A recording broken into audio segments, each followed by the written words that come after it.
Hi நண்பா நண்பீஸ். Government employees பென்ஷனருக்கு ஒரு முக்கியமான அப்டேட்டு. எய்த் பே கமிஷன் பற்றின முக்கியமான அப்டேட்டு. எய்த் பே கமிஷனாலே நமக்கு ஞாபகம் வர ஒரே விஷயம் சம்பளம் உயர்வு மட்டும்தான். ஆனால் அந்த சேலரி ஹைக் தாண்டி கவர்மெண்ட் பார்த்தீங்கன்னா இன்னும் நிறைய சலுகைகள் அறிவிக்க போகிறதா ஒரு தகவல் வந்திருக்கு. இது விஷயமா national council of joint consultative machinery, அதாவது NCJCM சொல்லுவாங்க. இவங்க பார்த்தீங்கன்னா கவர்மெண்ட் எம்ப்ளாயிஸ் சங்கத்துடைய ஒரு கூட்டமைப்பு. இவங்க முக்கியமான ரெக்வஸ்ட் பார்த்தீங்கன்னா ப்ரப்போசல்லாம் வந்து கவர்மெண்ட்டுக்கு வந்து வச்சிருக்காங்க. அவங்க என்ன சொல்லியிருக்காங்க, கவர்மெண்ட் வந்து என்ன டிசிஷன் எடுக்க போறாங்க எல்லாமே டீட்டெயிலாக இந்த வீடியோவை பார்க்கலாம். 10 இயர்ஸுக்கு ஒரு வாட்டி பே கமிஷன் ஃபார்ம் பண்ணி நாட்டோட விலைவாசிலாம் பொறுத்து கவர்மெண்ட் எம்ப்ளாயிஸ் சேலரிலாம் பார்த்தீங்கன்னா ஹைக் பண்ணுவாங்க.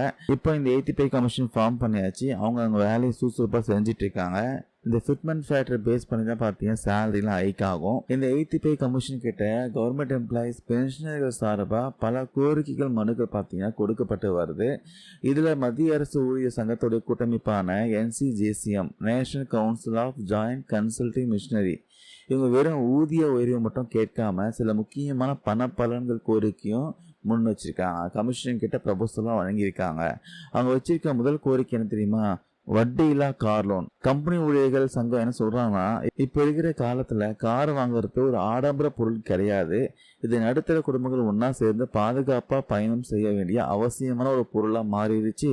அதனால அரசு ஊழியர்களா கார் வாங்குறதுக்காக 10 லட்சம் ரூபாய் வரை வட்டியில்லா கடனா வழங்க வழிவகை செய்யணும்ட்டு கேட்டிருக்காங்க. ப்ரப்போசலா வச்சிருக்காங்க. இன்ட்ரெஸ்ட் ஃப்ரீ லோன் கொடுக்க சொல்லியிருக்காங்க. இது மட்டும் இல்லாம ஏற்கனவே நிறுத்தப்பட்ட சில பழைய நலத்திட்டங்களை மறுபடியும் கொண்டு வர சொல்லி கேட்டிருக்காங்க. கமிஷன் கிட்ட கேட்டிருக்காங்க. ஃபர்ஸ்ட் வந்து இந்த ஃபெஸ்டிவல் அட்வான்ஸு, பண்டிகை முன்பணம் காலங்கள் பார்த்தீங்கன்னா அட்வான்ஸ் காசு கொடுப்பாங்க. இது இப்போ மறுபடியும் கொண்டு வரணும். எம்ப்ளாயிஸ் உடைய ஒரு மாத அடிப்படை சம்பளத்துக்கு நிகரான தொகை கண்டிப்பாக அட்வான்ஸாக கொடுக்கணும். அதை கவர்மெண்ட் எம்ப்ளாயிஸ்லாம் 10 சுலபமான தவணைகளில் திருப்பி செலுத்தக்கூடிய ஆப்ஷன் தரணும்னு கேட்டிருக்காங்க. அதுக்கப்புறம் பார்த்தீங்கன்னா இயற்கை பேரிடர் முன்பணம், டிசாஸ்டர் அட்வான்ஸு. நம்ம நாட்டில் புயல், வெள்ளம், கனமழை, வறட்சின்ட்டு அடிக்கடி பார்த்தீங்கன்னா இயற்கை பேரிடர்கள் வருது. இதனால பாதிக்கப்படுற ஊழியர்களுக்கு உதவ முன்னாடி பார்த்தீங்கன்னா பேரிடர் முன்பணம் ஒன்று கொடுத்துருந்தாங்க. ஆனால் இப்போ அது நிறுத்தப்பட்டிருக்கு. இதை வந்து வட்டியில்லா இயற்கை பேரிடர் முன்பணமா மறுபடியும் அமல்படுத்தணும். இதுலயும் ஒரு மாத அடிப்படை சம்பளத்தையும் அட்வான்ஸா கொடுத்து அதை ஊழியர்களா 24 தவணைகளை மெதுவா திருப்பி செலுத்த சான்ஸ் கொடுக்கணும்னு சொல்லியிருக்காங்க.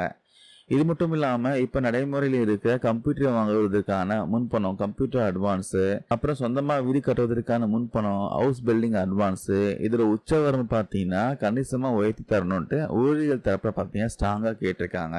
ஏற்கனவே சம்பள கமிஷன் அமைக்க ரொம்ப லேட் ஆயிடுச்சு. இதனால சம்பள உயர்வு தள்ளி போகுதுன்ட்டு மத்திய அரசு ஊழியர்கள்லாம் பார்த்தீங்கன்னா கொஞ்சம் அப்செட்ல இருக்காங்க.